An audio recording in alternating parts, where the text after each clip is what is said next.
Last lecture ની અંદર વાત કરી લીધી 1857 ના સંગ્રામ વિશે, અને આ 1857 નો સંગ્રામ પૂરો થયો એટલે ઘણી બધી સ્વાતંત્ર્ય સાથે સંકળાયેલી જે સંસ્થાઓ હતી ઊભી કરવામાં આવેલી હતી, ઘણી બધી સંસ્થાઓ. અને ત્યાર પછી એક સંસ્થા જે સ્થાપવામાં આવેલી હતી જેનું નામ હતું કોંગ્રેસ. બરાબર છે. તો સૌથી પહેલા આપણે આની ચર્ચા કરવાની રહેશે, સ્ટેપ બાય સ્ટેપ હરેક સંસ્થા આપણે સમજતા જશું એટલે તમને લોકોને ક્લિયર થતી જાય, અને પછી આપણે કોંગ્રેસની સ્થાપના વિશે ડિટેલમાં ચર્ચા કરશું. પણ પેલી 5 મિનિટમાં તમે લોકો ખાસમ ખાસ આપણે જે 1857 નો સંગ્રામ જે છે એ એક વખત ખાસમ ખાસ બધા જ લોકો જે છે એક વખત નજર ફેરવી લ્યો, ત્યારબાદ આપણે આગળ વધીએ. ફટાફટ એક વખત 1857 ના સંગ્રામની અંદર બધા જ લોકો ફટાફટ નજર ફેરવી લ્યો.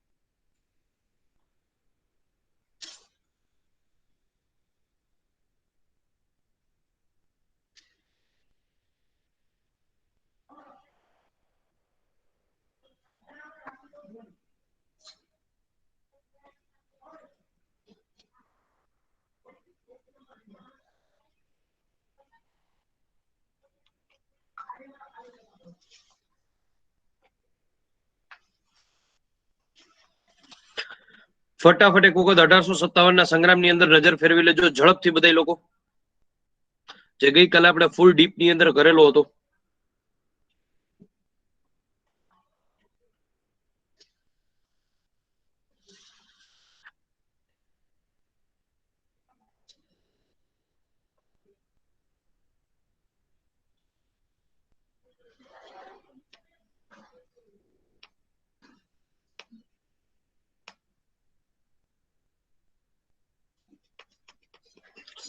ચલો રેડી.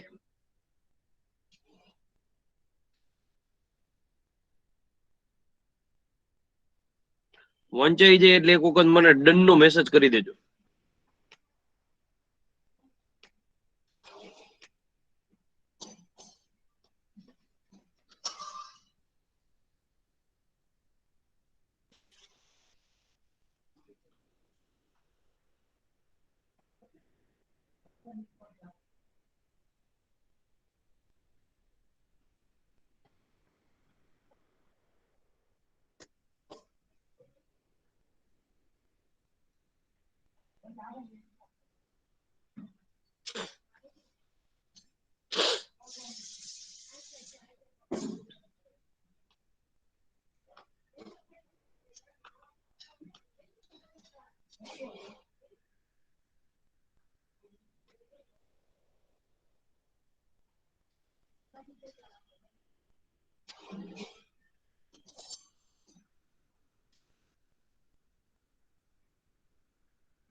ચલો રેડી, બધા લોકો રેડી છો હવે?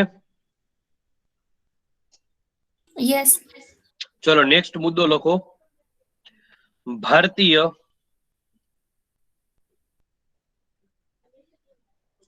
હરેક સંસ્થા તમારા માટે કામની છે, ખાસ વ્યવસ્થિત રીતે લખી નાખજો. ભારતીય સ્વાતંત્ર્ય આંદોલન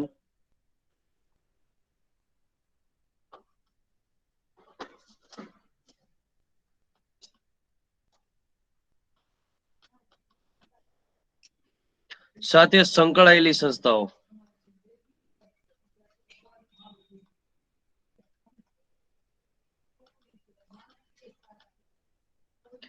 ભારતીય સ્વતંત્રતા આંદોલન સાથે સંકળાયેલી સંસ્થાઓ. આ ખાસ આ તમારે ટોપિક નું નામ મારવાનું રહેશે. હવે તમારે કોષ્ટક બનાવવાનું છે. આસિયામાં લખી નાખો ક્રમ, સંસ્થા, કયા વર્ષમાં એની સ્થાપના થઈ અને કોના દ્વારા થઈ.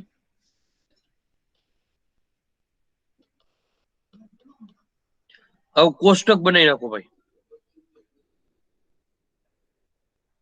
થઈ જાય એટલે ગયો ડન.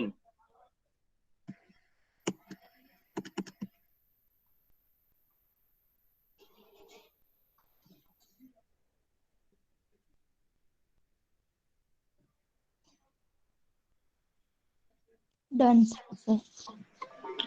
ચલો બધા લોકોને ડન છે. ઓકે, હવે સ્ટેપ બાય સ્ટેપ તમને લોકોને લખાવતો જાઉં છું. હરેક સંસ્થા કામની છે તમારા માટે, જીપીએસસી ક્લાસ 1 2 હોય કે ક્લાસ 3 હોય, આ પરીક્ષાની અંદર તમને લોકોને આ પ્રશ્ન પૂછવામાં આવશે ને આવશે. બીજી વસ્તુ કે આની અંદર તમને કોષ્ટક સ્વરૂપે પણ માહિતી પૂછી શકે છે. બરાબર છે, તો સ્ટેપ બાય સ્ટેપ આપણે લખતા જઈએ. લખો પહેલી સંસ્થા આત્મીય સભા. બોલતો જાઉં છું, તમે ઝડપથી લખતા જજો. પહેલી સભા આત્મીય સભા. આત્મીય સભા સ્થાપના થઈ 1815.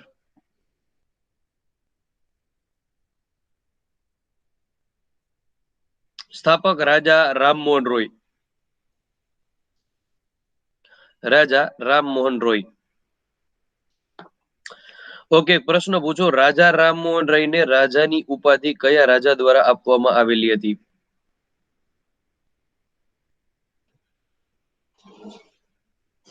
રાજા અકબર બીજા. પરફેક્ટ જવાબ છે અકબર દ્વિતીય, અકબર બીજો. ઓકે, બીજી લખો સંસ્થા વેદાંત કોલેજ. વેદાંત કોલેજ સ્થાપના થઈ 1825 માં.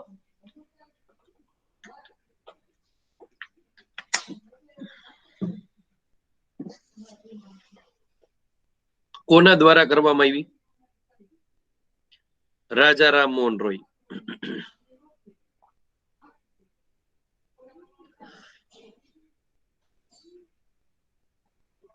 ત્યાર પછી બ્રહ્મો સમાજ.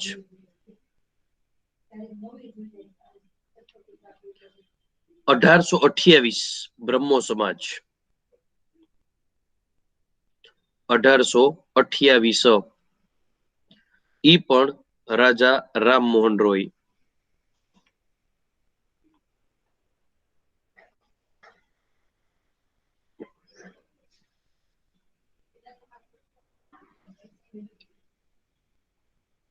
ત્યાર પછી બાલિકા વિદ્યાલય.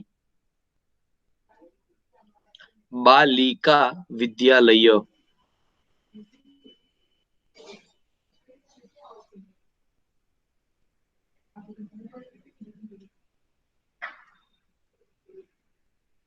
અઢારસો 51.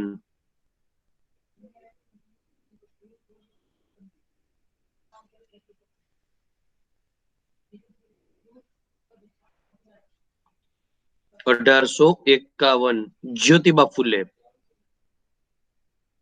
જ્યોતિબા ફૂલે મેલ હતા કે ફિમેલ?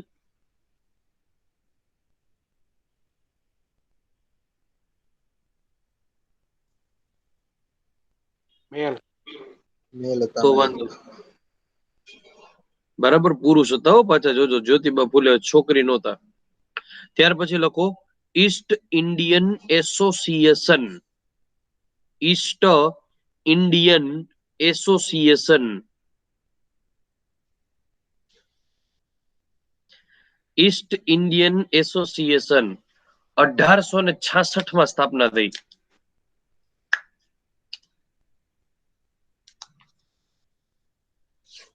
1866.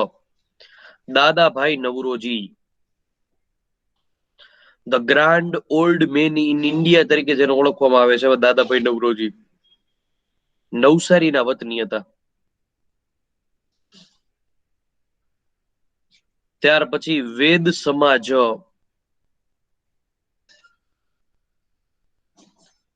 વેદ સમાજ 1864. 1864. આચાર્ય કેશવચંદ્ર સેન. આચાર્ય કેશવચંદ્ર સેન.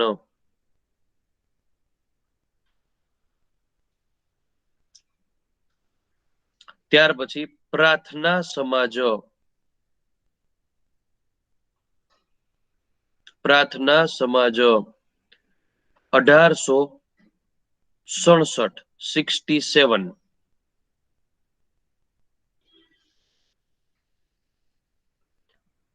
આત્મારામ પાંડુરંગ, આત્મારામ પાંડુરંગ અને મહાદેવ ગોવિંદ રાનડે. આત્મારામ પાંડુરંગ અને મહાદેવ ગોવિંદ રાનડે.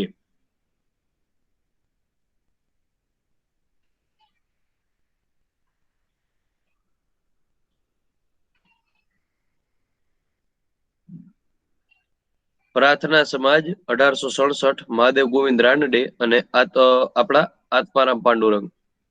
મિત્રો એક વસ્તુ યાદ રાખજો, ગાંધીજીના રાજકીય ગુરુ કોણ હતા?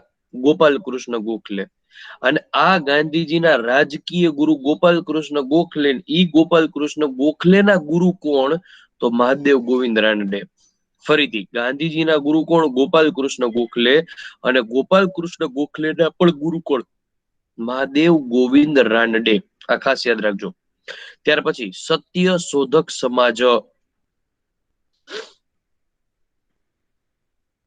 1873. સત્ય શોધક સમાજ 1873. જ્યોતિબા ફૂલે. જ્યોતિબા ફૂલે.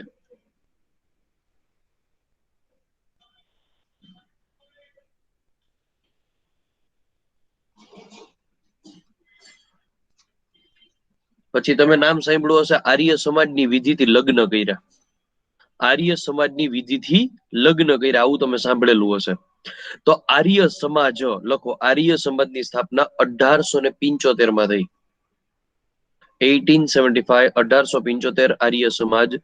Swami Dayanand Saraswati. Swami Dayanand Saraswati.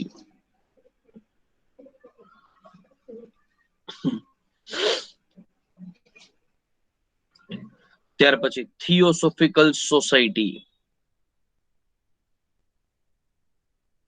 Theosophical society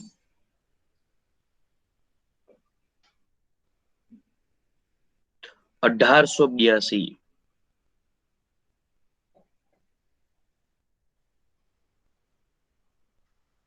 1882. Colonel આલકોટ.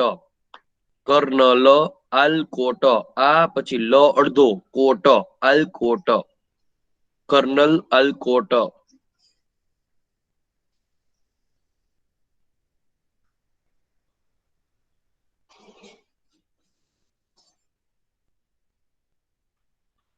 ત્યાર પછી લખો ભારતીય રાષ્ટ્રીય કોંગ્રેસ.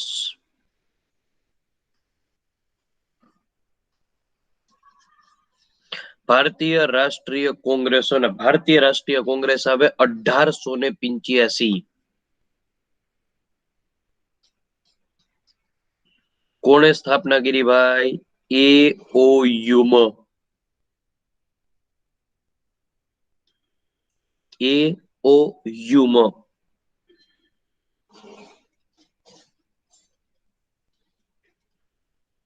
બેલ્લુર મઠ. બેલ્લુર મઠ. બેલ્લુર મઠની સ્થાપના કરી 1897માં Swami Vivekananda.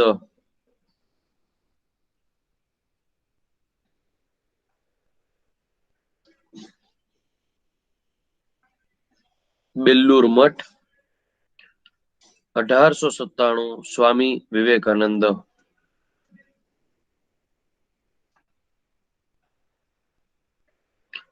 Indian Socialist Congress.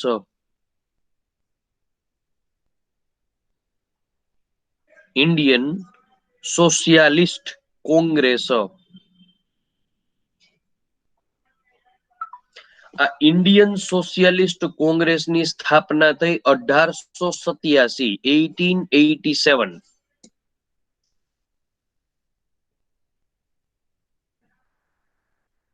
Mahadev Govind Ranade. Mahadev Govind Ranade.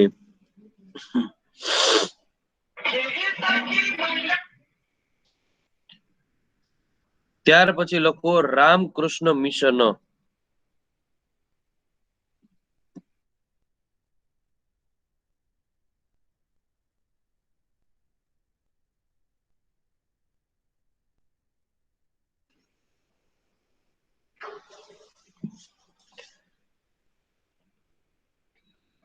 Ramakrishna mission એની સ્થાપના પણ 1897 કરવામાં આવી સ્વામી વિવેકાનંદ દ્વારા.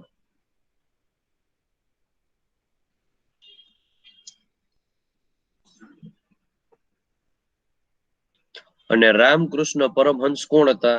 સ્વામી વિવેકાનંદના ગુરુ હતા. સ્વામી વિવેકાનંદ શિકાગો પરિષદમાં કઈ સાલમાં ગયા હતા? 1893 ઈ પણ યાદ રાખજો. ત્યાર પછી લખો મુસ્લિમ લીગ. મુસ્લિમ લીગ સ્થાપના થઈ 1906. કોણે કરી?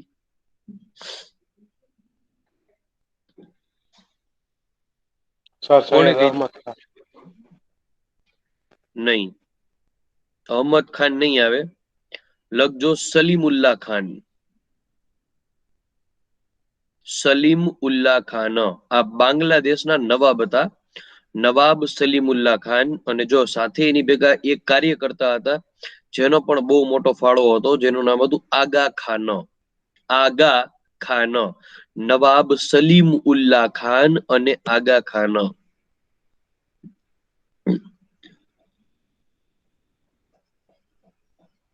ત્યાર પછી લખો વિશ્વ ભારતી.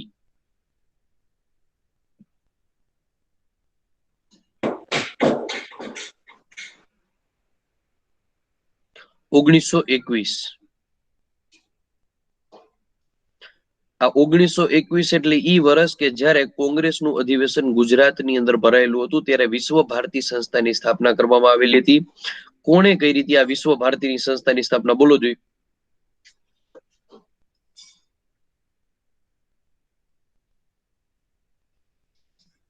કોણે કરી હતી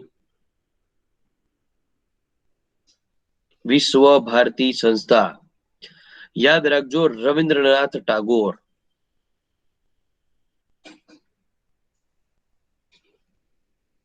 મિત્રો આ રવિન્દ્રનાથ ટાગોર એટલે આપણને ખબર છે કે જેણે આપણું રાષ્ટ્રગાન લખ્યું, જનગણ મન. બાંગ્લાદેશનું રાષ્ટ્રગાન પણ લખ્યું, ઓમાર સાંગા બાંગ્લા. શ્રીલંકાનું રાષ્ટ્રગાન એને લખેલું છે પણ ગાયેલું નથી. એટલે 3 દેશના રાષ્ટ્રગાન એને લખેલા છે, બાંગ્લાદેશ, શ્રીલંકા અને ભારત. બરાબર, આ ભૂલવાનું નથી. બાંગ્લાદેશનું રાષ્ટ્રગાન લખ્યું 1905 ઓમાર સાંગા બાંગ્લા. ભારતનું રાષ્ટ્રગાન જનગણ મન. આ રાષ્ટ્રગાન 1911 ની અંદર દિલ્હી દરબાર ભરાયેલો હતો ત્યારે ગાવામાં આવેલું હતું. આ રવિન્દ્રનાથ ટાગોર એટલે મિત્રો જેવું તેવું વ્યક્તિ તો નહોતા. આ રવિન્દ્રનાથ ટાગોર એટલે સૌ પ્રથમ ભારતીય નહીં, સૌ પ્રથમ એશિયન, સૌ પ્રથમ એવા વ્યક્તિ હતા એશિયનના કે જેને નોબેલ પ્રાઇઝ થી સન્માનિત કરવામાં આવેલા હતા. નોબેલ પ્રાઇઝ છે ઈ એને 1913 ની અંદર આપવામાં આવેલો હતો ગીતાંજલિ કૃતિ માટે. 1913 સુધી નહીં એકે ભારતના વ્યક્તિને કે નહીં એકે એશિયા ખંડના કોઈ વ્યક્તિને નોબેલ પ્રાઇઝ આપવામાં આવ્યો હતો. રવિન્દ્રનાથ સૌથી પહેલા એવા વ્યક્તિ હતા. 1913 ગીતાંજલિ કૃતિ નોબેલ પ્રાઇઝ. પણ જો તમને એમ પ્રશ્ન પૂછાય ને કે નોબેલ પ્રાઇઝની શરૂઆત ક્યારે થઈ, તો જવાબ આવશે 1901. નોબેલ પ્રાઇઝની શરૂઆત ક્યારે થઈ તો જવાબ આવશે 1901. અને આ આલ્ફ્રેડ નોબલની યાદમાં શરૂ કરવામાં આવેલો હતો. આલ્ફ્રેડ નોબલ ની યાદમાં શરૂ કરવામાં આવેલો હતો. ત્યાર પછી લોકો હિન્દુ મહાસભા. હિન્દુ મહાસભા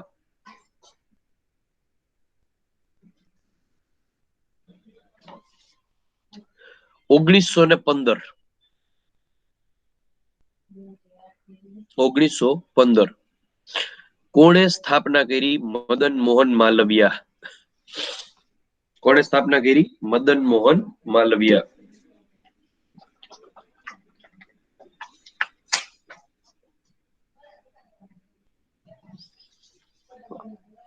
ત્યાર પછી લખો home rule league. Home rule league. Home rule league ની સ્થાપના ક્યારે થઈ?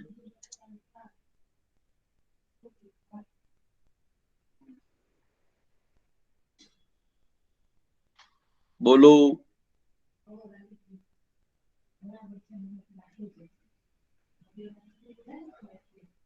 1916.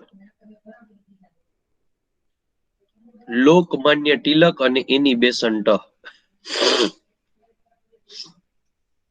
લોકમાન્ય તિલક અને એની બેસન્ટ.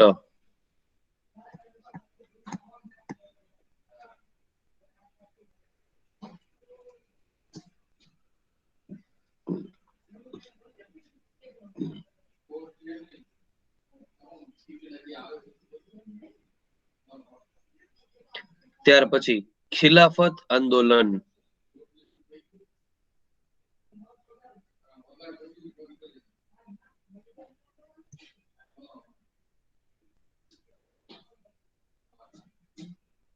ખિલાફત આંદોલન ક્યારે થયું હતું? ખિલાફત આંદોલન 1919 માં અલી બંધુઓ દ્વારા. અને અલી બંધુઓમાં બે ભાઈઓ હતા, મોહમ્મદ અલી અને શોખત અલી. મોહમ્મદ અલી અને શોખત અલી.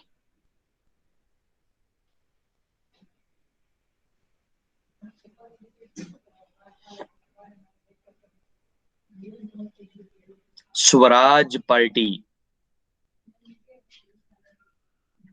ક્યારે સ્થાપના થઈ? સ્વરાજ પાર્ટીની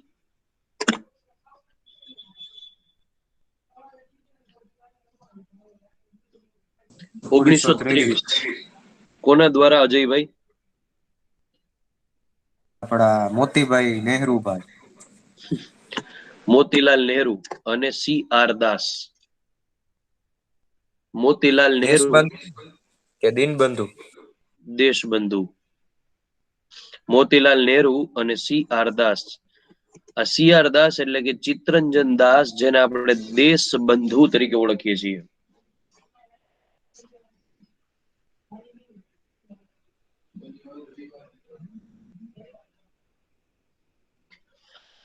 રાષ્ટ્રીય સ્વયંસેવક સંઘ RSS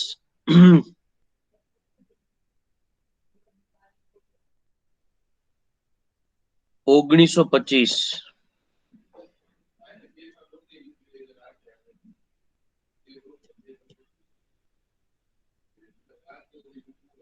કોણે સ્થાપના કરી RSS ની? Doctor Keshavram Baliram Hedgewar. Doctor Keshavram Baliram Hedgewar.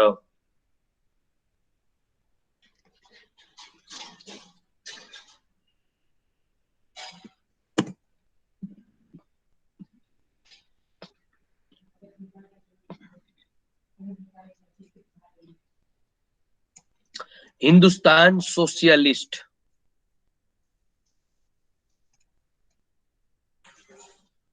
Hindustan Socialist 1928.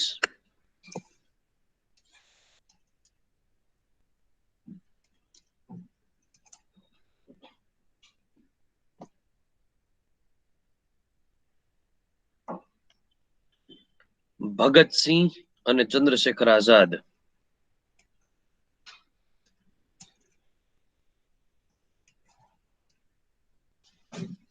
Bhagat Singh અને ચંદ્રશેખર આઝાદ.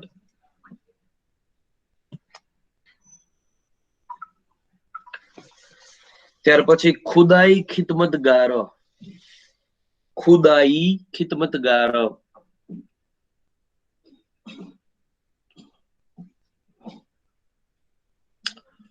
1929.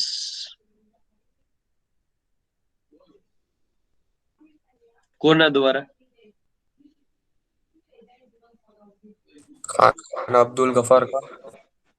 સરહદના ગાંધી ખાન અબ્દુલ ગફાર ખાન. ઓકે, એક પ્રશ્ન પૂછું. આ ખાન અબ્દુલ ગફાર ખાન છે, એની બાયોગ્રાફી કોના દ્વારા લખવામાં આવેલી છે?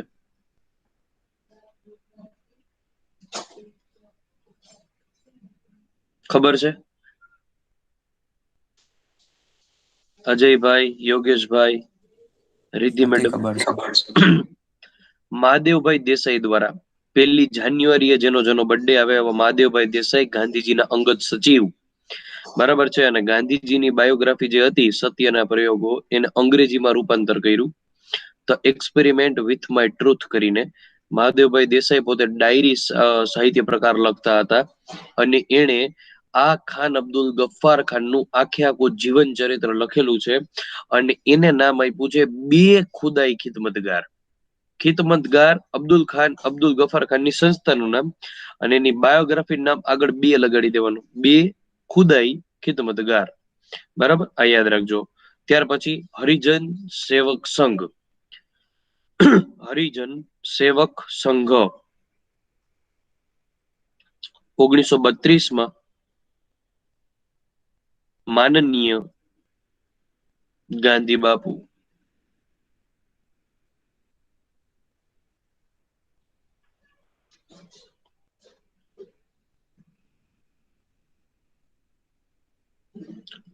સ્વતંત્ર શ્રમિક party.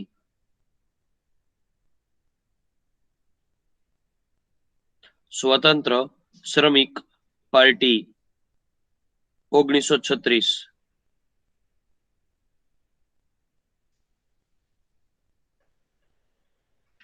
Doctor B.R. Ambedkar. Bhimrao Ambedkar. આ ભીમરાવ આંબેડકર સાહેબ છે ભાઈ, આ ભીમરાવ આંબેડકર સાહેબની સાચી સરનેમ શું હતી, અટક શું હતી સાચી? આંબાવડેકર. હે? સકપાલ. પરફેક્ટ જવાબ છે સુરજભાઈ. તમે જે આંબે વડકર બોલ્યા ને ઈ એના ગામનું નામ હતું. યોગેશભાઈ જે જવાબ બોલ્યા પરફેક્ટ છે, સચોટ છે. શકપાલ એની સરનેમ હતી, શકપાલ. ખાસ યાદ રાખજો, શકપાલ, સ મીંડા વાળો શકપાલ. ચલો ત્યાર પછી ફોરવર્ડ બ્લોક.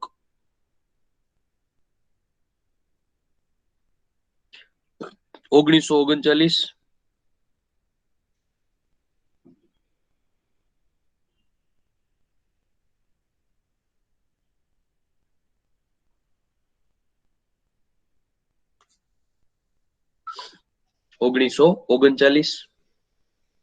સુભાષચંદ્ર બોઝ.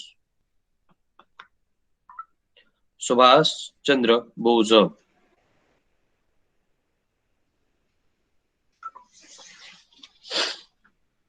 આઝાદ હિન્દ ફૌજ. આઝાદ હિન્દ ફૌજ 1942. કોણ આવશે? રાસ બિહારી બોઝ. નમ્રતા મેડમ નો જવાબ સાચો છે, કેપ્ટન મોહન સિંહ. યાદ રાખજો, કેપ્ટન મોહન સિંઘે સૌથી પહેલી સ્થાપના કરી. એની અંદર સૌથી મોટો ફાળો હતો રાસ બિહારી બોઝનો. એટલા માટે પછી એને અધ્યક્ષ બનાવવામાં આવ્યા રાસ બિહારી બોઝને. અને ત્યાર પછી અધ્યક્ષ બન્યા 1943 ની અંદર સુભાષચંદ્ર બોઝ. અને 1943 ની અંદર સુભાષચંદ્ર બોઝ જ્યારે બને છે ત્યાર પછી ઈ આઝાદ હિન્દ ફૌજનું સંપૂર્ણ નેતૃત્વ સંભાળે છે. ચાલો. જીસીઆરટી માં રાસ બિહારી બોઝ લખ્યું હતું.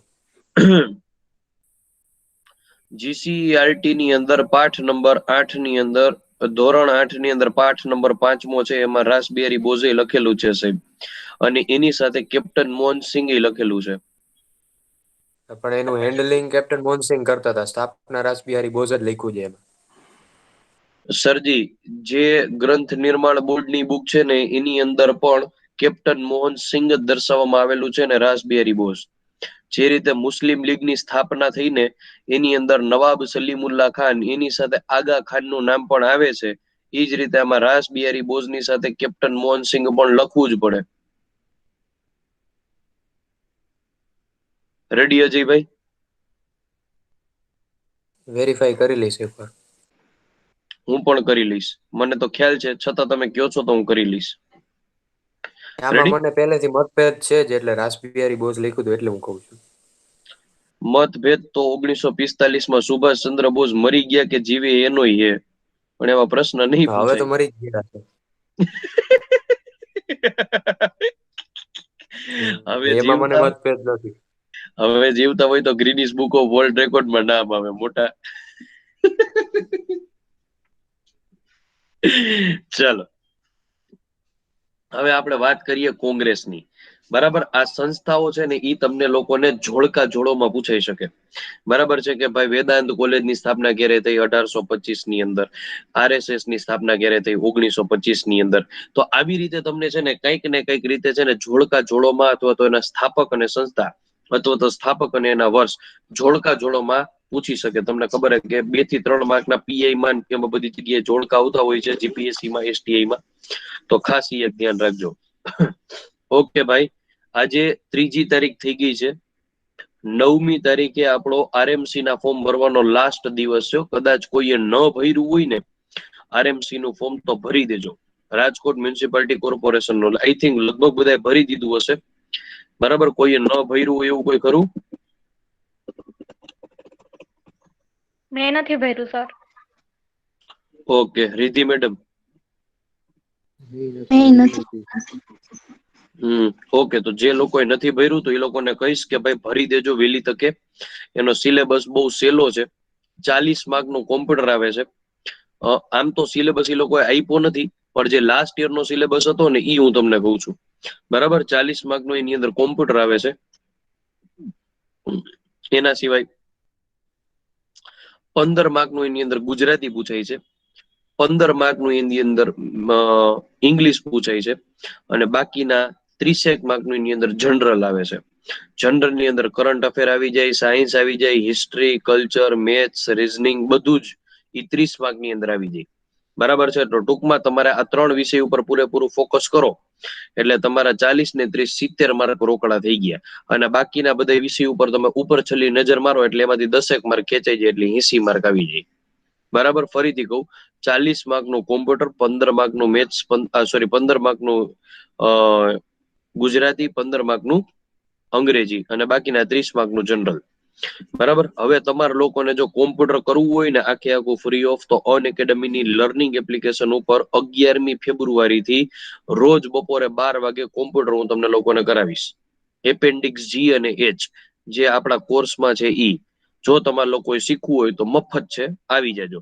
અનએકેડમીની લર્નિંગ એપ્લિકેશન ડાઉનલોડ કરી સ્પેશિયલ ક્લાસમાં આખે આખું કોમ્પ્યુટર મફત હાલશે બપોર 12 વાગે. શીખવું હોય તો આવી જાજો, આવડતું હોય તો નથી જરૂર. બરાબર, પણ કોમ્પ્યુટર તમને ખબર હે કે આરએમસી માં 40 માર્કનું, બિનસચિવાલયમાં 25 માર્કનું, બાકીની કોઈ પણ ક્લાસ 3 ની એક્ઝામ હોય તો 15 થી 20 માર્કનું પૂછાય જ છે. તો કોમ્પ્યુટર એક વખત તાકાતવાળું કરી લેવું. કારણ કે તમને ખબર હે લાસ્ટ ટાઈમ જે બિનસચિવાલય લેવાણી એમાં ભૂકા કાઢી નાખ્યા એવા કોમ્પ્યુટરના પ્રશ્ન હતા. એના પછી કૃષિ યુનિવર્સિટીની એક્ઝામ લેવાની, જો કદાચ કોઈએ દીધી હોય તો. આ કૃષિ યુનિવર્સિટીની એક્ઝામની અંદર બધાનો પોપટ કર્યો. કોમ્પ્યુટરના 25 પ્રશ્ન અંગ્રેજીમાં મૂકી દીધા. એટલે અંગ્રેજી વિષયની પાછળ કોમ્પ્યુટરના પ્રશ્ન પણ એ અંગ્રેજીમાં મૂક્યા. એટલે મોટા ભાગના લોકોને એમ થયું કે 50 નું અંગ્રેજી જ છે, એમ કરીને જવા દીધું. બરાબર છે, એટલે કોમ્પ્યુટર દિવસે દિવસે છે ને આ લોકો હાર્ડ કરે છે. બરાબર, તો ઈ એક યાદ રાખજો. બરાબર, હવે જો આપણે જે સ્ટ્રેટેજીથી ક્લાસીસ વાળા વર્તતા હોય ને એના કરતા ઊંધી સ્ટ્રેટેજીથી દાસા સાહેબે પેપર કાઢવાનું ચાલુ કર્યા. બરાબર, મોટા ભાગના લોકો શું કહેતા હોય કે કોન્સ્ટેબલમાં મેથ્સ રીઝનિંગ ન પૂછાય, 31 માર્કનું ઠોકી દીધું, લ્યો શું કરવા જવાનું. બરાબર, કોમ્પ્યુટરના આપણે બધા લોકો ગૌણ વિષય કરતા હોય, તમે કે હું બધાય ગૌણ વિષયમાં જ માનતા હોય કોમ્પ્યુટરને, પણ આ લોકોએ કોમ્પ્યુટરમાં ભૂકા કાઢવાનું ચાલુ કર્યા, ડિટેલમાં પ્રશ્ન કાઢવાના ચાલુ કર્યા. તમે વિચાર કરો, બિનસચિવાલયનું હિસ્ટ્રી કેવું હતું, હાવ કચરા જેવું. એક વખત કોઈ પણ ની બુક વાંચી હોય ને તોય તમને આવડી જાય, 25 માંથી 25 માર્ક આવે એવું લલ્લુ જેવું હિસ્ટ્રી હતું. બરાબર, પણ એ જગ્યાએ કોમ્પ્યુટર જુઓ, કેટલું વાંચીને ગયા હોય ને તોય ભેગું ન થાય એવું કોમ્પ્યુટર કાઢ્યું હતું. બરાબર છે, એટલે આ એક ખાસ વસ્તુ તમે લોકો યાદ રાખજો. 11મી ફેબ્રુઆરી થી બપોર 12 વાગે. ચલો, ક્લિયર છે બધા લોકોને? અહીંયાથી આગળ વધીએ કોંગ્રેસની સ્થાપના.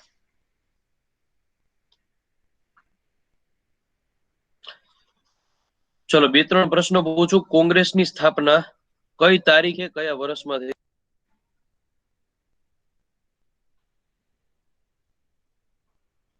28મી ડિસેમ્બર 1885.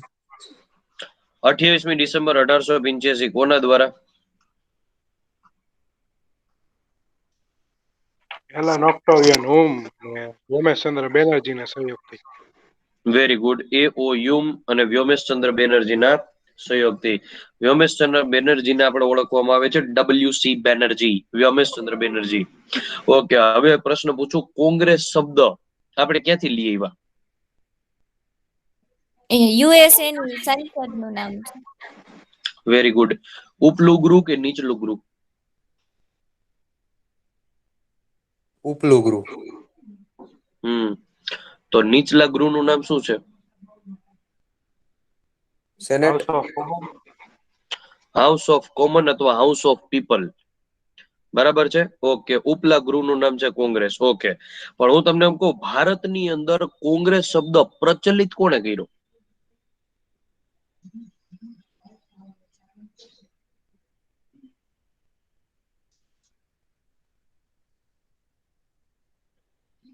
ભારતની અંદર કોંગ્રેસ શબ્દ પ્રચલિત કર્યો દાદાભાઈ નવરોજીએ.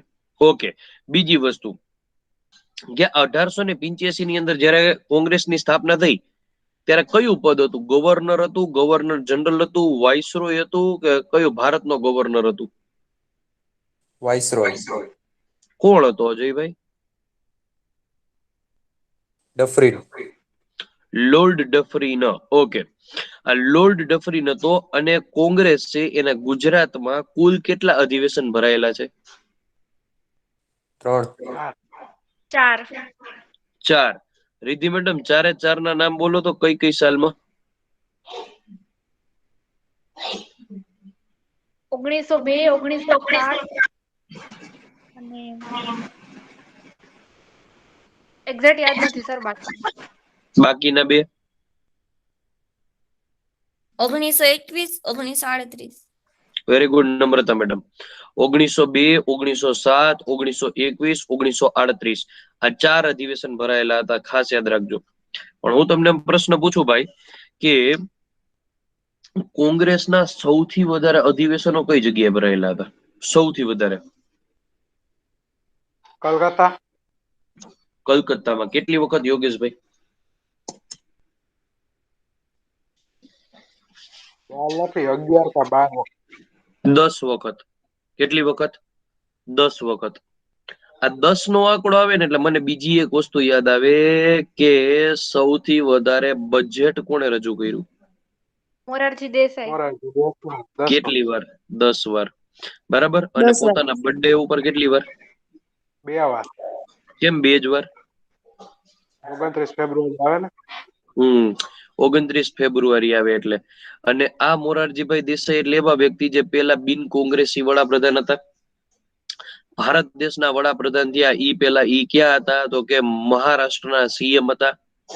આ મોરારજીભાઈ દેસાઈનો કાર્યકાળ જોવા જઈએ તો 1977 થી લઈને 1980 સુધીનો છે. આ મહાદેવભાઈ દેસાઈએ સૌથી વધારે વખત બજેટ રજૂ કરેલું છે, પોતાના બર્થડે માં 2 વખત, ઓમ ટોટલ 10 વખત. આ મોરારજીભાઈ દેસાઈએ પોતાના કાર્યકાળ દરમિયાન 44માં બંધારણીય સુધારો કરેલો હતો, 44 અને આ મોરારજીભાઈ દેસાઈ જે છે એને પોતાના સમયગાળા દરમિયાન જ ભારત રત્ન, પદ્મ વિભૂષણ, પદ્મભૂષણ અને પદ્મશ્રી આ બધા ઉપર બેન્ડ મારી દીધેલો હતો.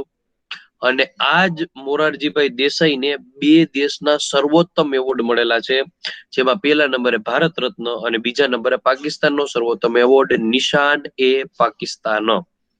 આ એવોર્ડ પણ એને મળેલો છે. મોરારજીભાઈ દેસાઈ એટલે એવા વ્યક્તિ કે જે 1980 ની અંદર જ્યારે વિપક્ષ દ્વારા એવું કહેવામાં આવ્યું કે સાહેબ પાસે પૂરેપૂરી બહુમતી નથી, એક વખત રીકેપ ચેક કરાવો. હવે આ જ્યારે વોટની ગણતરી થતી હતી ઈ પહેલા જ એને રાજીનામું મૂકી દીધું.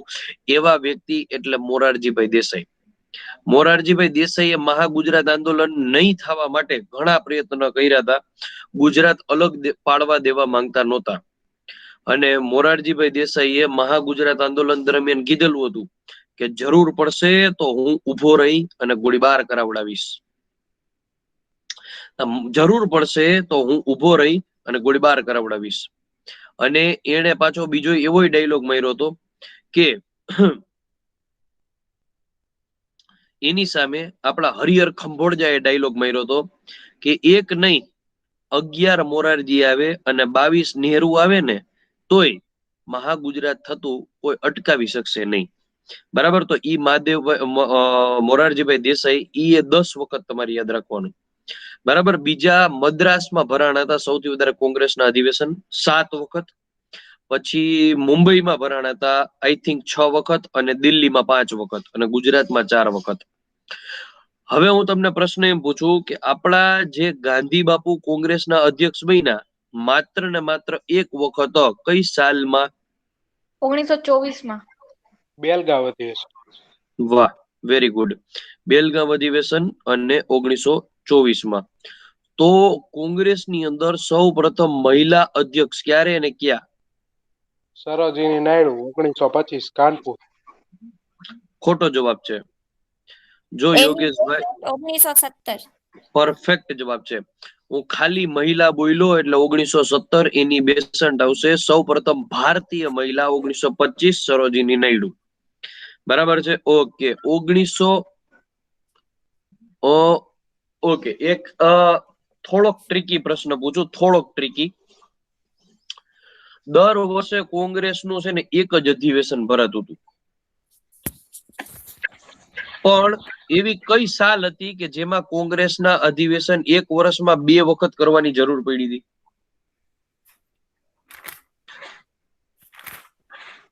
39 માં હતું લગભગ. નહીં, 39 સાલ. સાલ.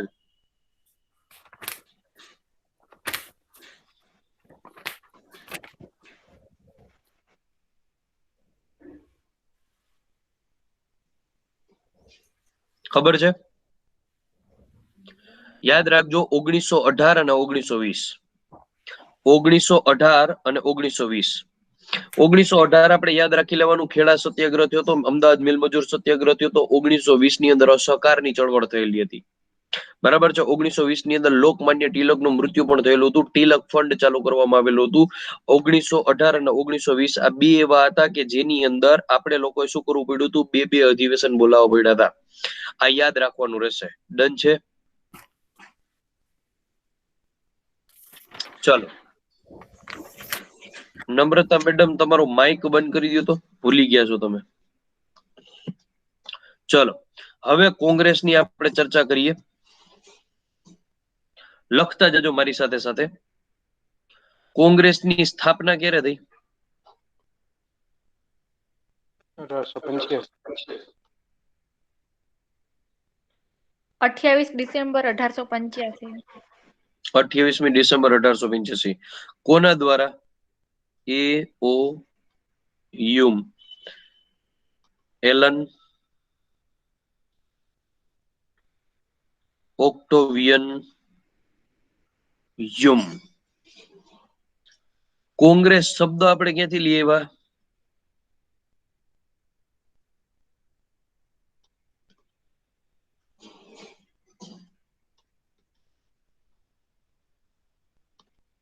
ઉત્તર અમેરિકા. ઉત્તર અમેરિકા, બ્રિટન નહીં મેડમ. બ્રિટનની અંદર છે ને રાજાશાહી છે, અમેરિકાની અંદર સંસદ છે. બરાબર, ઓકે. અમેરિકા જે છે ભાઈ, હું તમને પ્રશ્ન પૂછું કે અમેરિકામાં ટોટલ રાજ્ય કેટલા? 45. ખોટો જવાબ યોગેશભાઈ. 50 રાજ્ય છે. કેટલા રાજ્ય છે? 50. આ 50 નું બંધારણ અલગ છે. બરાબર, પોતાની રીતે પણ સ્વતંત્ર છે અને એની પાસે આપણે જમ્મુ કાશ્મીરમાં કેમ હતું 370.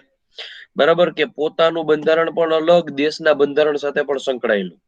કરન્સી પોતાની નો વાપરી શકે, આર્મી પોતાની નો વાપરી શકે, પણ ઝંડો પોતાનો વાપરી શકે. રાષ્ટ્રગાન જે રાજ્ય ગાન છે એ બંને અલગ હોઈ શકે.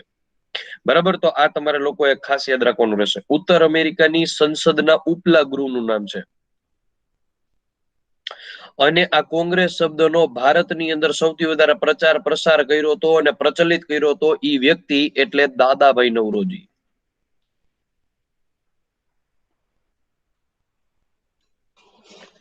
Dadabhai Naoroji, the grand old man in India.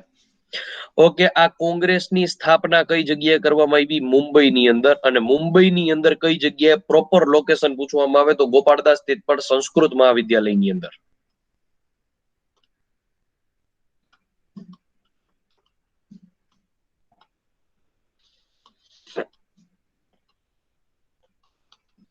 Gopaldas તેજપાળ Sanskrit મહાવિદ્યાલય. એ સમયે ભારતનો વાઇસરોય કોણ હતો? લોર્ડ ડફરીન.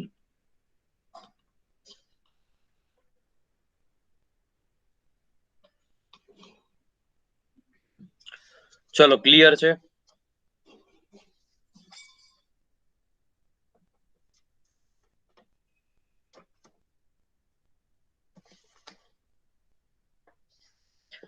ત્યાર પછી લોકો કોંગ્રેસના સૌથી વધારે અધિવેશન કોલકાતામાં ભરાયેલા હતા 10 વખત, મદ્રાસમાં 7 વખત, એના પછી મુંબઈમાં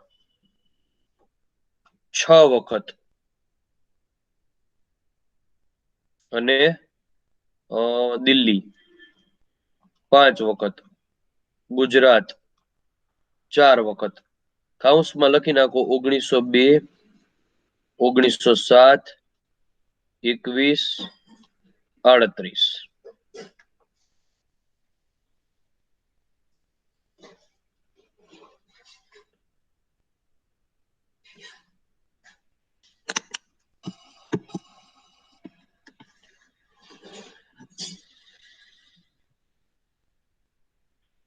બે મિનિટ વાંચી નાખો તો ભાઈ, જરાક પાણી ભરી લો.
ચલો, હવે કોષ્ટક બનાવવાનું તમારા લોકોએ. કોષ્ટક બનાવો ફટાફટ. કેવું કોષ્ટક બનાવશો? મહત્વના અધિવેશન હોય ને હું તમને લખાવું છું. ક્રમ પાડો, વર્ષ લખો, કયા સ્થળે ભરાણું તો એ લખો, અધ્યક્ષ કોણ હતું અને મહત્વનું કાર્ય શું થયું. ક્રમ આસિયામાં, વર્ષ નાનકડું, સ્થળ કઈ જગ્યાએ, અધ્યક્ષ અને મહત્વનું કાર્ય. આ કોષ્ટક બની જાય એટલે ડન ગયો.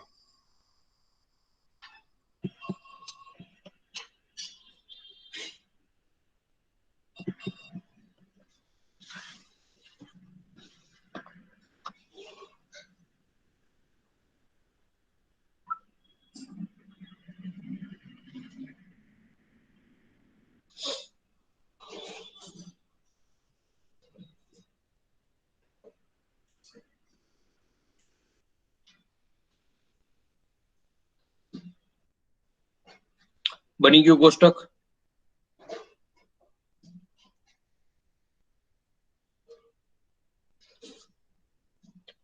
ક્રમ, વર્ષ, સ્થળ, અધ્યક્ષ અને મહત્વનું કાર્ય. ડન છે?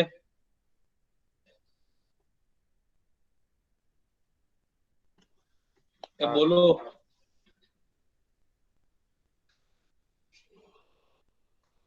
અજયભાઈ, રિદ્ધિબા, વિરલ, નમ્રતા, સૂરજ.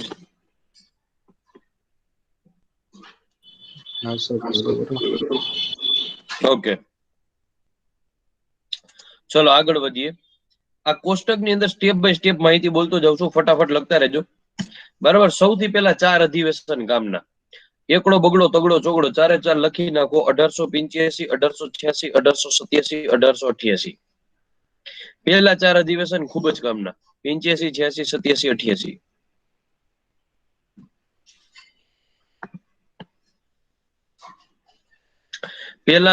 પેલું અધિવેશન ભરાણું હતું મુંબઈમાં.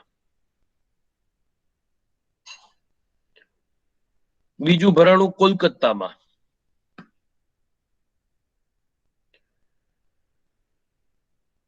ત્રીજું ભરાણું મદ્રાસમાં.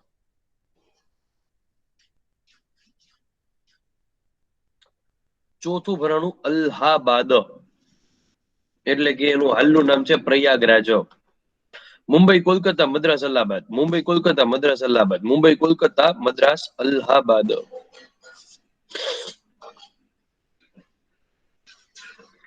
એના અધ્યક્ષ કોણ હતા? તો સૌથી પહેલામાં હતા WC બેનર્જી, એટલે કે વ્યોમેશ ચંદ્ર બેનર્જી.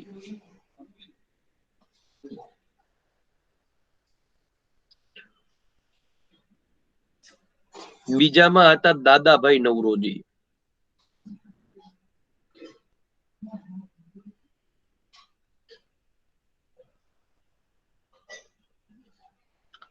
ત્રીજામાં હતા શ્રી બદરુદ્દીન તૈયબજી.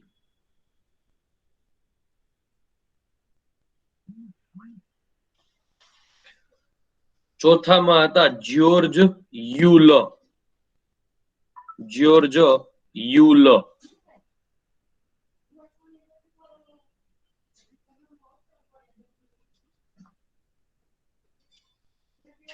ફરીથી બોલી જાઓ. વ્યોમેશચંદ્ર બેનર્જી, દાદાભાઈ નવરોજી, બદરુદ્દીન તૈયબજી, જ્યોર્જ યુલ. હવે યાદ કેમ રાખવાના? વ્યોમેશચંદ્ર બેનર્જી સૌથી પહેલા હતા. દાદાભાઈ નવરોજી સૌથી પહેલા પારસી હતા. બદરુદ્દીન તૈયબજી સૌથી પહેલા મુસ્લિમ વ્યક્તિ હતા. જ્યોર્જ યુલ સૌથી પહેલા અંગ્રેજ વ્યક્તિ હતા. યાદ રહી જાય. વ્યોમેશચંદ્ર બેનર્જી સૌથી પહેલા અધ્યક્ષ હતા. દાદાભાઈ નવરોજી સૌથી પહેલા પારસી હતા. બદરુદ્દીન તૈયબજી સૌથી પહેલા મુસ્લિમ હતા અને જ્યોર્જ યુલ સૌથી પહેલા અંગ્રેજ હતા. ક્લિયર થઈ છે? હવે એમાં મહત્વનું કાર્ય શું થયું હતું? તો સૌથી પહેલામાં લખો કે પહેલા અધિવેશનમાં 72 મેમ્બર હાજર હતા. 72 મેમ્બર હાજર હતા.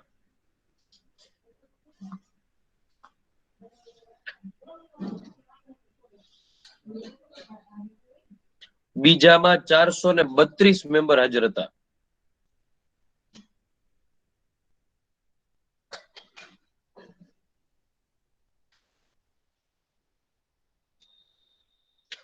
ત્રીજામાં 607 મેમ્બર હાજર હતા. 607.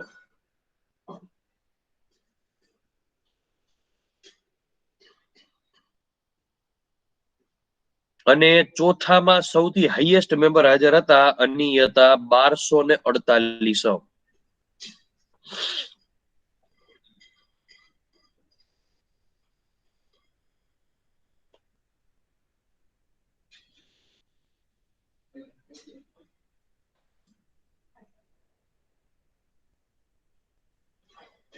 પહેલામાં 72, બીજામાં 432, ત્રીજામાં 607 અને ચોથામાં 1248. યાદ કેમ રાખવાનું રહેશે? પહેલા 4 અધિવેશન કામના 85, 86, 87, 88. મુંબઈ એટલે વચ્ચોવચ નકશામાં જુઓ તો, કોલકાતા એટલે પૂર્વમાં, મદ્રાસ એટલે દક્ષિણમાં અને અલ્હાબાદ એટલે ઉત્તરમાં. બરાબર. Mumbai, Kolkata, Madras, Allahabad. Mumbai, Kolkata, Madras, Allahabad. Mumbai, Kolkata, Madras, Allahabad. Womesh Chandra Banerjee, Dadabhai Naoroji, Badruddin Tyabji, George Yule. Womesh Chandra Banerjee, Dadabhai Naoroji, Badruddin Tyabji, George Yule. 72 432 607 12 48 બરાબર, આટલા મેમ્બર હાજર હતા. આ તમારે લોકો યાદ રાખવાનું રહેશે. હવે મહત્વના અધિવેશન લખાવું છું જે આપણા માટે ખૂબ જ કામના છે. લખો 1896.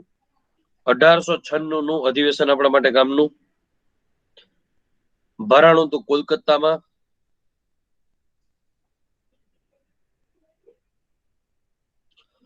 અધ્યક્ષ હતા રહીમતુલ્લા સૈયાની. રહીમતુલ્લા સૈયાની. આ રહીમતુલ્લા સૈયાની જ્યારે અધ્યક્ષ હતા 1896 માં, ત્યારે સૌથી પહેલી વખત વંદે માતરમ ગીત ગવાયેલું હતું. અને આ વંદે માતરમ ગીત કેમાંથી લેવામાં આવેલું છે? આનંદ મઠ.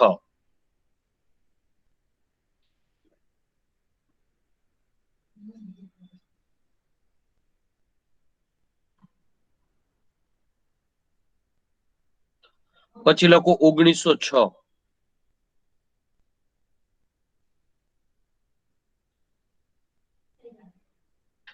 નાગપુર અધિવેશન.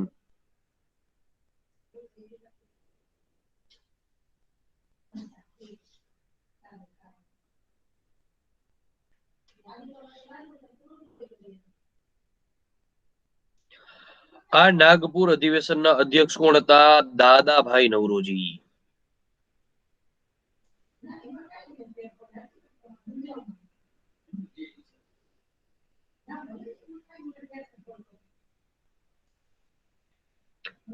સૌથી પહેલી વખત સ્વરાજ શબ્દની માંગ કરવામાં આવેલી હતી. કલકત્તા નહોતું સર? કેમાં? દાદાભાઈ નવરોજીમાં? હા, 1906 માં. ના, કલકત્તા નહોતું સાહેબ, નાગપુર અધિવેશન હતું. કલકત્તા તમે વાંચ્યું હશે ને સાહેબ તો એ પ્રિન્ટિંગ મિસ્ટેક હશે.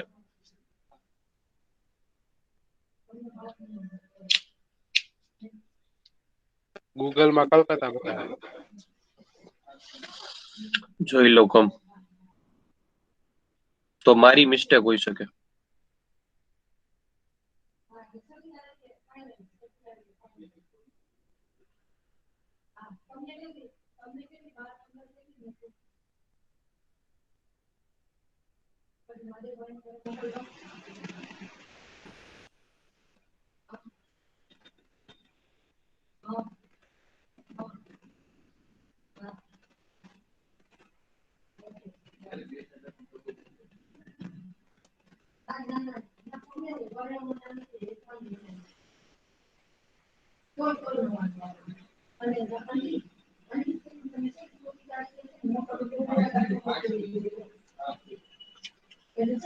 કોલકાતા લખજો ભાઈ, મિસ્ટેક હશે મારી.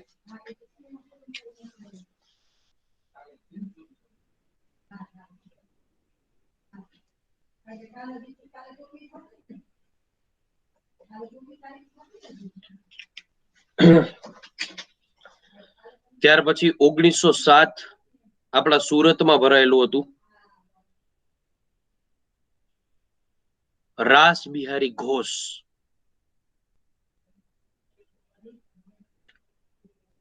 મહત્વનું કાર્ય શું થયું? કોંગ્રેસ સ્પ્લિટ તરીકે ઓળખાય છે. કોંગ્રેસના ભાગલા પડ્યા. નરમ દલ, ગરમ દલ.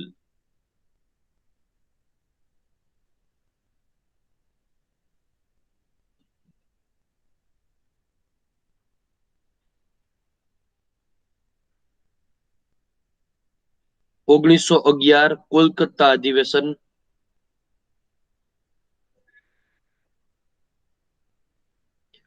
પંડિત બિશન નારાયણધર. પંડિત બિશન નારાયણધર. એના સમયમાં સૌથી પહેલી વાર જનગણ મન ગાવામાં આવ્યું.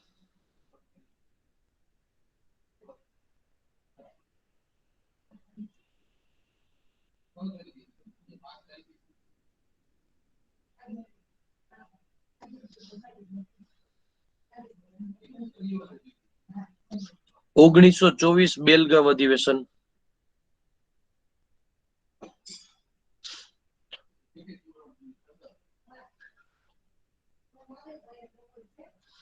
આ 1924 બેલગામ અધિવેશન લખ્યું ને એની પહેલા હજી એક લખી શકો તમે. 1917 કોલકાતા અધિવેશન શ્રીમતી એની બેસન્ટ. 1917 કોલકાતા શ્રીમતી એની બેસન્ટ મહત્વનું કાર્ય કે સૌ પ્રથમ મહિલા અધ્યક્ષ.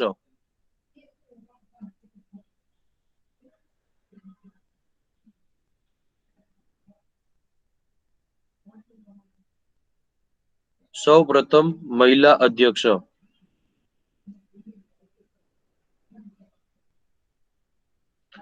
ત્યાર પછી 1924 બેલગામ અધિવેશન ગાંધી બાપુ.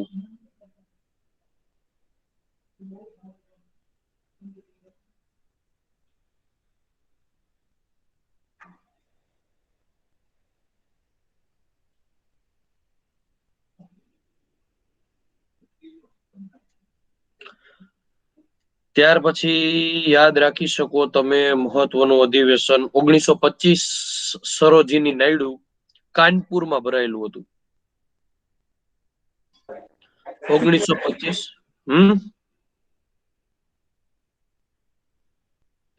1925 કાનપુર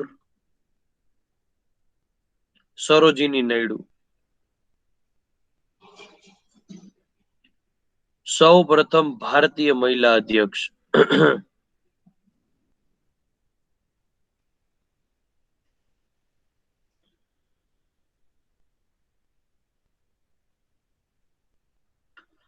ઓગણીસો 29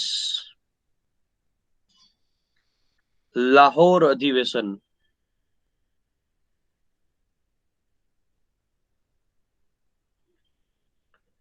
પંડિત જવાહરલાલ નહેરુ.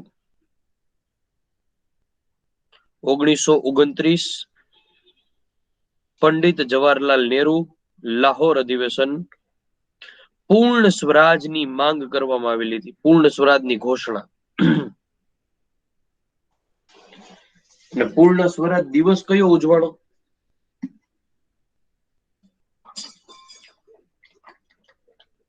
26મી જાન્યુઆરી. વર્ષ કયું વર્ષ? 1930. ઓકે. ત્યાર પછી લખો 1931. 1929 ના સર? શું? 1929. નહીં, 1930 આવશે. ઓકે. ત્યાર પછી લખો 1931 કરાચી અધિવેશન.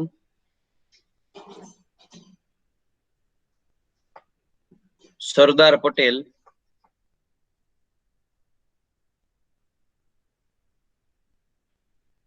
મૂળભૂત અધિકારોની માંગ કરવામાં આવેલી હતી.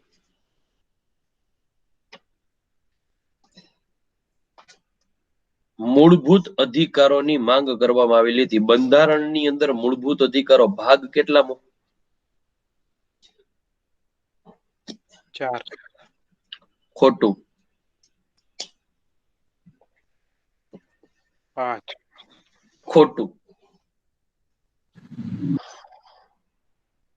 4A. અજયભાઈ નો જવાબ સાચો છે. મૂળભૂત અધિકારો ભાગ 3 આવે. ભાગ 4 રાજ્યનીતિના માર્ગદર્શન સિદ્ધાંતો આવે. ભાગ 4A મૂળભૂત ફરજો આવે. બરાબર. ભાગ 3 મૂળભૂત અધિકારો, મૂળભૂત હકો. બરાબર. ભાગ 3 આર્ટિકલ કેટલા આવે? 12 થી 35. આર્ટિકલ કેટલા? 12 થી 35. એમાં આર્ટિકલ નંબર 31 મિલકતનો અધિકાર રદ કરવામાં આવેલો છે. અને આ આર્ટિકલ 31 મિલકતનો અધિકાર રદ કર્યો છે. અને રદ કરીને ટ્રાન્ઝેક્શન શેમાં કર્યું?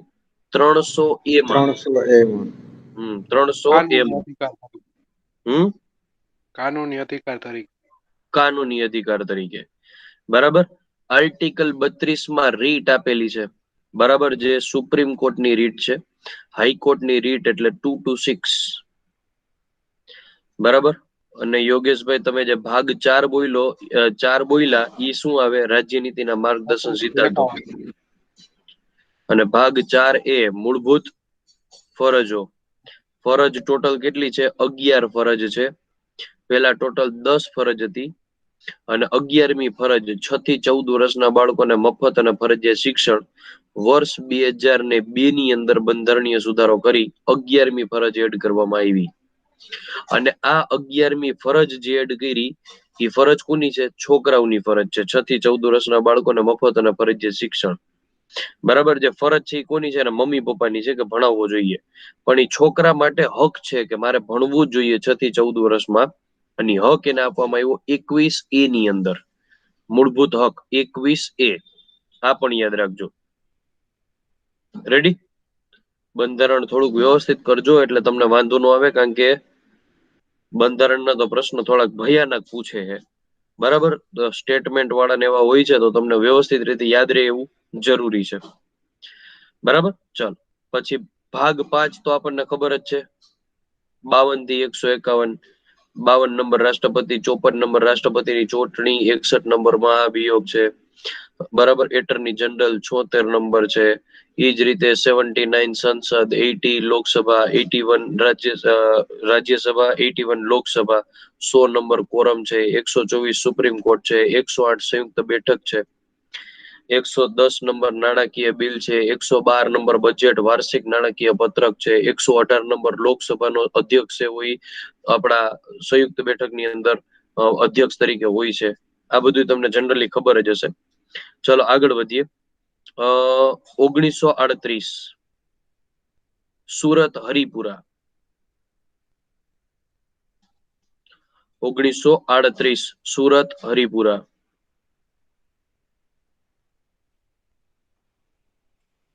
સુભાષ ચંદ્ર બોઝ.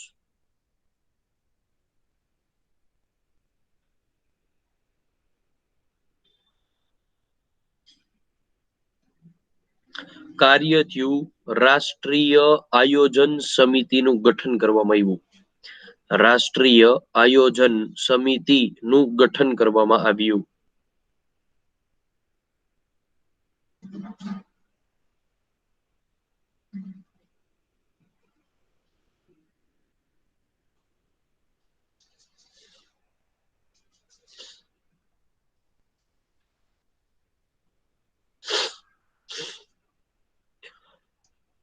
ઓગણીસો 40 રાયગઢ. અબુલ કલામ આઝાદ.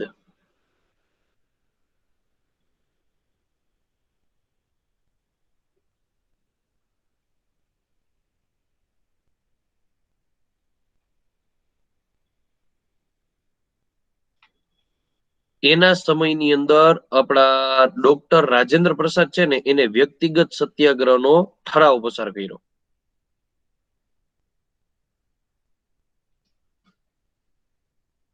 વ્યક્તિગત સત્યાગ્રહનો ઠરાવ પસાર કર્યો.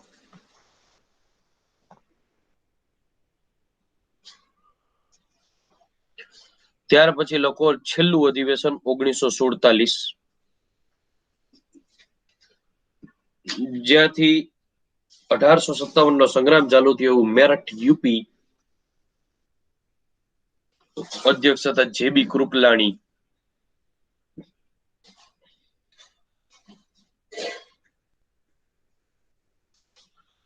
સ્વાતંત્ર્ય પ્રાપ્તિ સમયે અધ્યક્ષ કોણ હતા? આવો પ્રશ્ન પૂછાય તો યાદ રાખવાનો રહેશે જેબી કૃપલાણી. ભારતને આઝાદી મળી ત્યારે અધ્યક્ષ કોણ હતા? જેબી કૃપલાણી. ક્લિયર છે? ડન છે ભાઈ બધા લોકોને? હવે ગુજરાતના 4 અધિવેશન છે ને, થોડુંક એના વિશે સમજી લઈ. 1902, 7, 21, 38 વિશે. બરાબર છે, એટલે તમને ક્લિયર કટ થઈ જાય. તો લખો સૌથી પહેલા ગુજરાતના અધિવેશનો.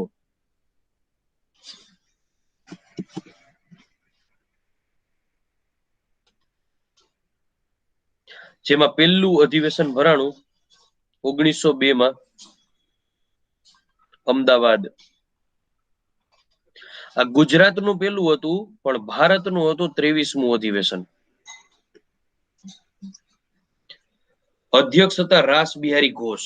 નહીં, સોરી, 1902 અમદાવાદની અંદર ભરાણું. અને આ 1902 નું 23મું નહોતું ભાઈ, 1907 નું 23મું હતું. 1902 નું 18મું આવશે.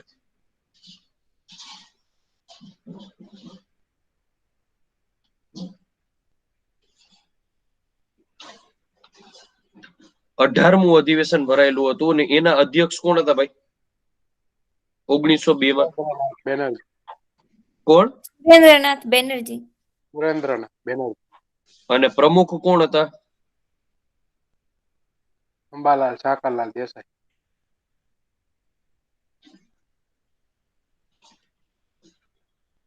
અંબાલાલ શંકરભાઈ દેસાઈ.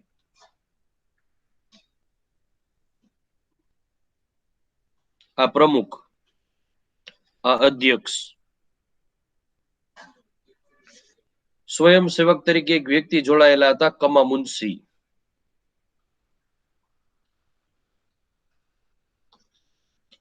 કમા મુનશી નું આખું નામ શું? કનૈયાલાલ માણેકલાલ મુનશી. લાલ માણેકલાલ મુનશી. કોના પિતાનું નામ કનૈયાલાલ છે?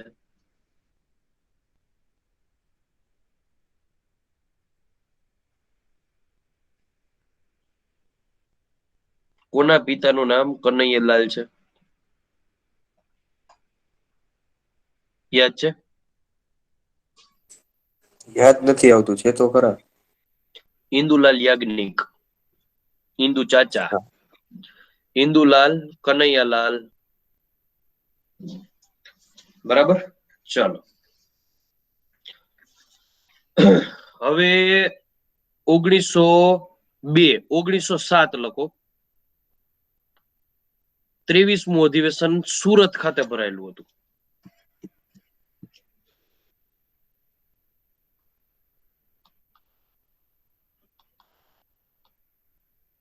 રાસ બિહારી ઘોષ.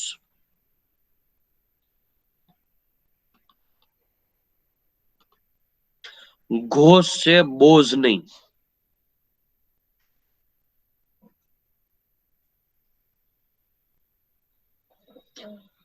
અને કોંગ્રેસ સ્પ્લિટ તરીકે ઓળખવામાં આવે છે.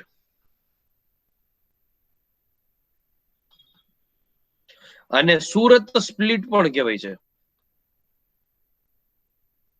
કોંગ્રેસના બે ભાગ પડ્યા, નરમ દળ અને ગરમ દળ.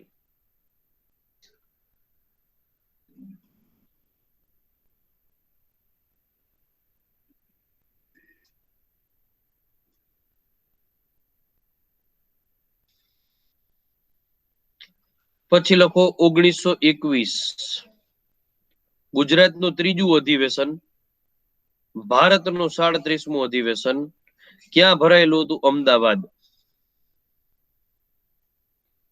ગુજરાતનું ત્રીજું, ભારતનું 37મું ક્યાં ભરાયેલું હતું? અમદાવાદ. કોણ હતા અધ્યક્ષ? CR દાસ. ચિત્તરંજન દાસ. દેશબંધુ. પરંતુ સિચ્યુએશન એવી થઈ કે આ CR દાસ છે ને જેલમાં હતા, એટલા માટે કાર્યકારી અધ્યક્ષ બનાવવામાં આવ્યા અને એનું નામ હતું હકીમ અજમલ ખાં.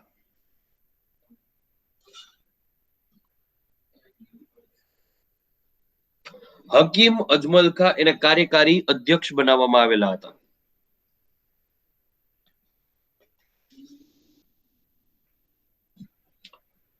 આમ જોવા જાવ તો એની અંદર એક મહત્વનું કાર્ય થયું હતું, સવિનય કાનૂન ભંગની ચળવળનો નિર્ણય લેવામાં આવેલો હતો. સવિનય કાનૂન ભંગની ચળવળનો નિર્ણય લેવામાં આવેલો હતો.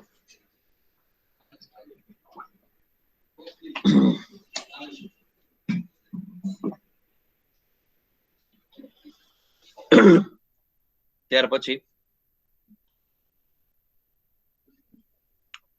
ચોથું અધિવેશન 1938 માં ભરાયેલું હતું.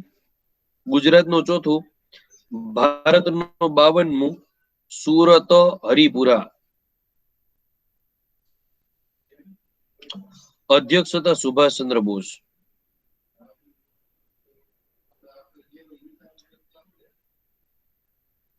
રાષ્ટ્રીય યોજના સમિતિ ઘડવામાં આવી.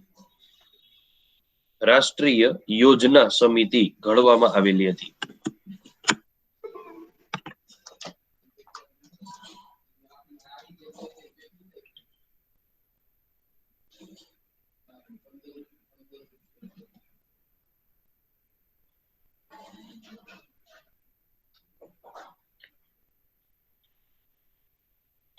થોડીક વાત સુભાષચંદ્ર બોઝની વાત કરી દઉં તમને લોકોને.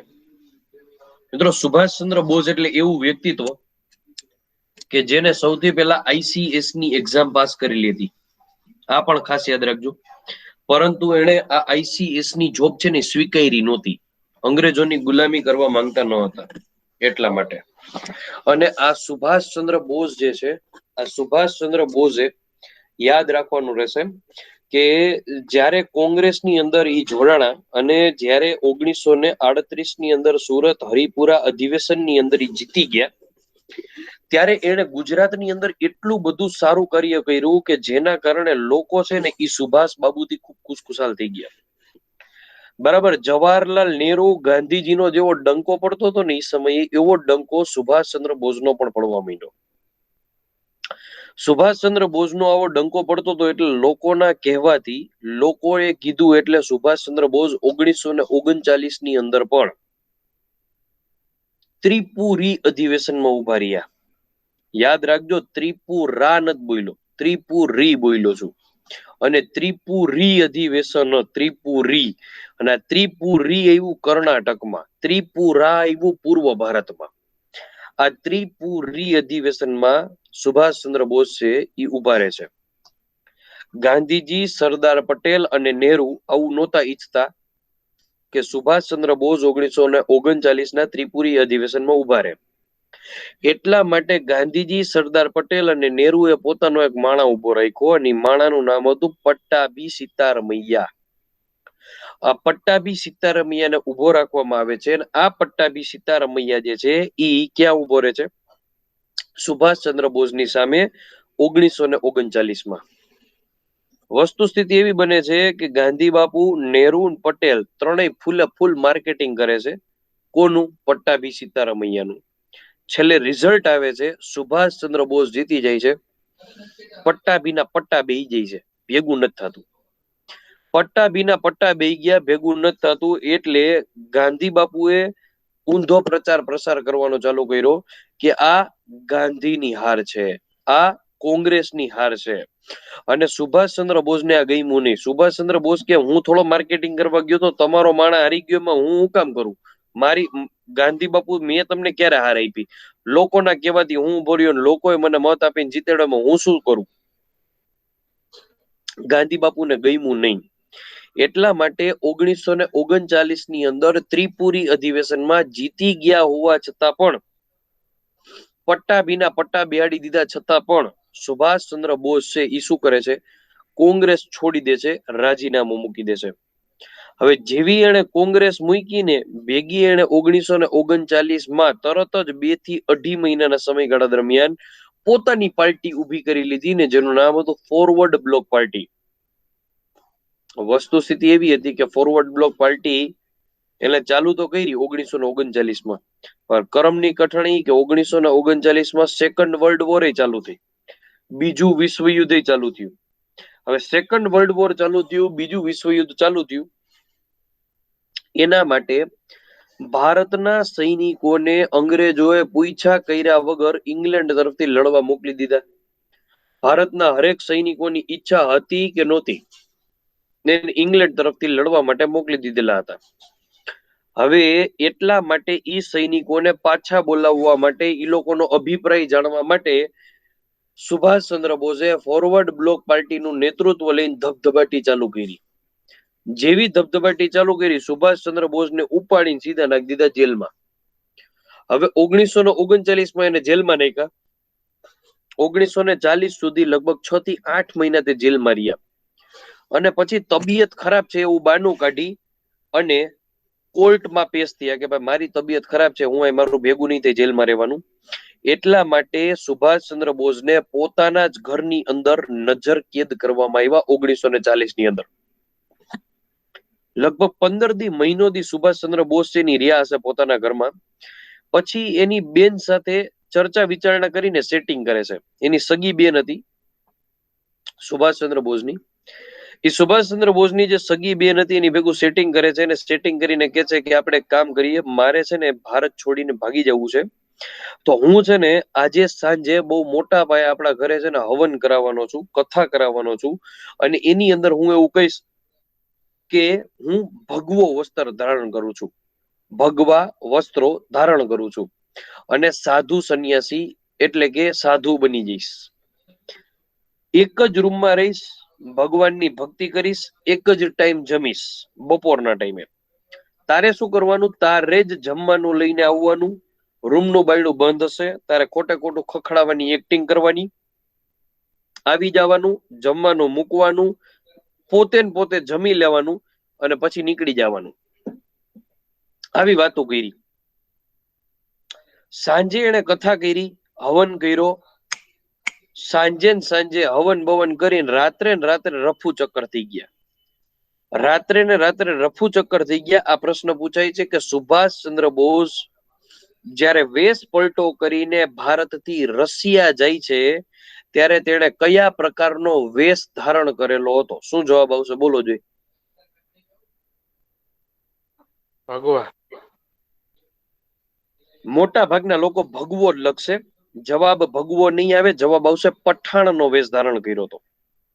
Very good Ajaybhai. પઠાણનો વેશ ધારણ કર્યો હતો. ભગવો વેશ માત્ર ને માત્ર ઘરમાં મમ્મી પપ્પા બેનને ખબર પડે ને અંગ્રેજોને ખબર પડે ને એટલા માટે. રશિયા ભાગ્યા ત્યારે પઠાણનો વેશ ધારણ કરેલો હતો. નામ રાખ્યું હતું મોહમ્મદ જિયાઉદ્દીન. નામ શું રાખ્યું હતું? મોહમ્મદ જિયાઉદ્દીન. રશિયા વયા જાય છે. રશિયા મૂંગા હોય ને એવી એક્ટિંગ કરે છે. આ મૂંગા હોય ને એવી એક્ટિંગ કરે છે. મોહમ્મદ જિયાઉદ્દીન નામ ધારણ કરે છે. પઠાણનો વેશ ધારણ કરે છે. રશિયા વયા જાય છે. પછી રશિયાથી જર્મની વયા જાય છે. જર્મનીની અંદર હિટલરને મળે છે. ભારત દેશને આઝાદ કરાવવા માટે ઘણી બધી યોજનાઓ ઘડવામાં આવે છે. પરંતુ પ્રોબ્લેમ એ થઈ છે કે સેકન્ડ વર્લ્ડ વોર દરમિયાન જર્મનીમાં હિટલર હતો એ ખુદ સેકન્ડ વર્લ્ડ વોરમાં હારતો હતો. હવે પોતાનું ઘર બચાવે કે ગામનું ઘર હાજુ કરવા જાય એટલે ભેગું ન થયું. હવે હિટલરે એટલી બધી મદદ ન કરી. ત્યાર પછી તે આઝાદ હિંદ ફૌજની અંદર જોડાઈ જાય છે. આઝાદ હિંદ ફૌજની પણ આપણે ચર્ચા કરી. કેપ્ટન મોહનસિંહ ને રાસ બિહારી બોઝ ને પછી સુભાષચંદ્ર બોઝ. જ્યારે 1943 ની અંદર પોતે આઝાદ હિંદ ફૌજની સ્થાપના કરે છે, આઝાદ હિંદ ફૌજની અંદર નેતૃત્વ લે છે, જોડાય છે. ત્યાર પછી 1939 અંગ્રેજોએ ભારતના સૈનિકોને જેને ઇંગ્લેન્ડ તરફથી લડવા મોકલેલા હતા ને એ બધાને પાછા બોલાવે છે. એ બધાને આઝાદ હિંદ ફૌજના સૈનિકો તરીકે ઇન્ટ્રોડ્યુસ કરે છે અને પોતે 4 ટુકડી બનાવે છે. ગાંધીજી એની ખિલાફ હતા 1939 ત્રિપુરી અધિવેશનમાં, છતાંય એક ટુકડીનું નામ આપે છે ગાંધી બ્રિગેડ. નહેરુ એની ખિલાફ હતા, છતાંય એક બ્રિગેડનું નામ આપે છે નહેરુ બ્રિગેડ. પોતાના નામ ઉપરથી એક બ્રિગેડનું નામ આપે છે સુભાષ બ્રિગેડ. અને ચોથું અને અતિ મહત્વનું, છોકરીઓની આખી આખી ટુકડી હતી જેનું નામ આપે છે લક્ષ્મી બ્રિગેડ. આ લક્ષ્મી બ્રિગેડના અધ્યક્ષ હતા લક્ષ્મી સહેગલ. કોણ હતા? લક્ષ્મી સહેગલ. મિત્રો, આ લક્ષ્મી સહેગલ લક્ષ્મી સેનાના લક્ષ્મી બ્રિગેડના અધ્યક્ષ હતા. અને લક્ષ્મી બ્રિગેડ એટલે કે ભારતના સૈનિકોને ભારતના અંગ્રેજો વિરુદ્ધ લડવા માટેની જે ટુકડી હતી આઝાદ હિંદ ફૌજની, એની વાત થઈ છે. મિત્રો, આ લક્ષ્મી સહેગલ છે ને એ તો આઝાદ હિંદ ફૌજનું એને નેતૃત્વ લીધેલું જ હતું મહિલાઓની ટુકડીનું. એટલે કે આમ જોવા જાવ તો લક્ષ્મી બ્રિગેડનું. પણ એના સિવાય એક બહુ મહત્વનો પોઈન્ટ, ભારતની અંદર સૌથી પહેલી એવી કઈ મહિલા હતી કે જેણે રાષ્ટ્રપતિની ચૂંટણીમાં ઊભી રહી હતી? રાષ્ટ્રપતિની ચૂંટણીની અંદર નોમિનેશન લઈ અને ઊભી રહેલી વ્યક્તિ રાષ્ટ્રપતિની ચૂંટણીમાં, ઈ વ્યક્તિ એટલે લક્ષ્મી સહેગલ. કોની સામે ઊભેલી હતી? 11મા નંબરના આપણા માનનીય રાષ્ટ્રપતિ ડોક્ટર APJ અબ્દુલ કલામ. અબુલ પાકીર જૈનાલુદ્દીન અબ્દુલ કલામ. અબ્દુલ કલામની સામે આ લક્ષ્મી સહેગલ છે ઉભેલા હતા વર્ષ 2002 વિચાર કરો, 1943 આઝાદ હિંદ ફૌજના મહિલાઓનું નેતૃત્વ જેણે કરેલું હતું, ઈ લક્ષ્મી સહેગલ મહિલા જે છે ઈ 2002 એપીજે અબ્દુલ કલામ સામે ઉભેલા હતા. પણ અબ્દુલ કલામ છે ઈ જીતી ગયા, 11મા નંબરના રાષ્ટ્રપતિ બની ગયા. એના જ સમયમાં RTI એક્ટ પણ આવી ગયો અને લક્ષ્મી સહેગલ છે હારી ગયા. લક્ષ્મી સહેગલ હારી ગયા, પણ પછી પ્રથમ રાષ્ટ્રપતિ કોણ બન્યું મહિલા? તો આવશે પ્રતિભા પાટીલ. બરાબર, પણ ચૂંટણી લડનાર સૌથી પહેલા કોણ? તો લક્ષ્મી સહેગલ. અને આ લક્ષ્મી સહેગલ હતા ને, એનું મૃત્યુ થયું વર્ષ 2016 વર્ષ 2016 એનું મૃત્યુ થઈ છે. 1943 એ અધ્યક્ષ હતા. વર્ષ 2016 ની અંદર એનું મૃત્યુ થઈ છે. અને સુભાષચંદ્ર બોઝ છે, એનું પ્લેન દુર્ઘટનાના કારણે 1945 આસપાસ મૃત્યુ થયું હોય તેવું માનવામાં આવે છે. અફવા હતી કે સાચું હતું કે ખોટું, વો રસ ભી ઉસી કે સાથ ચલા ગયા. ચલો, અહીંયા આપણું કોંગ્રેસ છે એ પૂરું થઈ છે. કોઈને કઈ ડાઉટ હોય તો બોલો.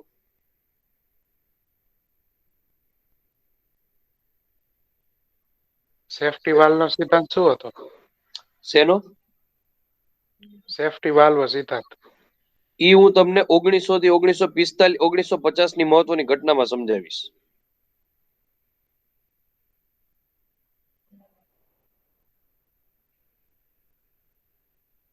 કોંગ્રેસમાં કઈ ડાઉટ? હેડિંગ મારો ગાંધીજી. હેડિંગ મારો ગાંધીજી. 5 મિનિટનો સમય આપો, ફટાફટ કોંગ્રેસ આખે આખું વાંચી નાખો. આગળ ઓલી સમિતિ બધી લખાવી, ઈ સમિતિ પણ વાંચી નાખો, સ્થાપક વાંચી નાખો, કઈ સાલમાં તેની સ્થાપના કરવામાં આવેલી છે ઈ પણ વાંચી નાખો. 5 મિનિટ ઓનલી.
ચલો, વંચાઈ ગયું મિત્રો?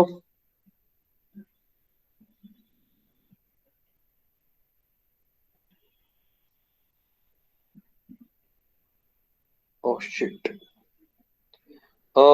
ફ્રેન્ડ્સ, મારા ઘરે લાઈટ ગઈ છે, વાઈફાઈ બંધ થઈ જશે. અવાજ આવે છે તમને? હા. એ લાઈટ ગઈ, વાઈફાઈ બંધ થઈ જાય, લેક્ચર બંધ થઈ જાય હમણાં. વાંધો નહીં.